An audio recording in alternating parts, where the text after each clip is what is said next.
Number 26. A carpenter was requested by his son to construct a wooden cube that is 5 centimeters on a side. How much wood was used? So ito yung mga choices natin. 100, 125, 150, and 175 cubic centimeters. Okay, so ano ba ang given sa problem natin? Ang figure natin dito ay cube. Carpenter was requested by his son to construct a wooden cube. Ayan, so ang figure ay cube.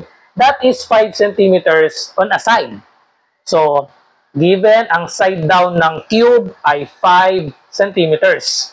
So, question, how much wood was used?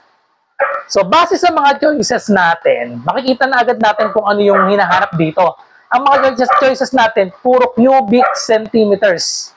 So, ibig sabihin, dahil cubic centimeters yung nakalagay dito sa choices natin, so ibig sabihin yan, ang hinahanap natin ay volume. Ang common mistake kasi dito, imbis na volume, surface area ang kinukuha. So, yun lang naman kasi ang pwede natin i-compute dito dahil given na nga, given na cube. So, paano malaman natin kung volume ang hinahanap? Tingin sa choices, cubic centimeter ang ating mga units. So, maliwanag, volume dapat ang hahanapin natin. So, how much wood was used?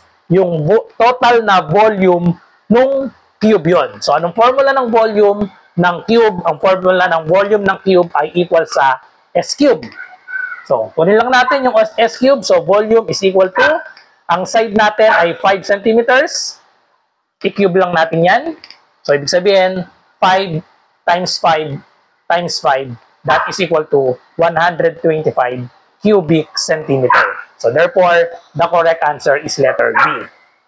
So, common mistake dito kapag kinuha kasi natin itong surface area, nandito yung 150 yung magiging sagot kapag surface area. So, paano natin masisigurado na volume ang hinahanap? Kasi nga, ang mga units natin ay cubic centimeter. Okay? So, that's all. So, kita-kita tayo sa mga susunod pang mga math reviewer para sa licensure examination for teachers. So, kung meron kayong math question, i-PM nyo lang po ako.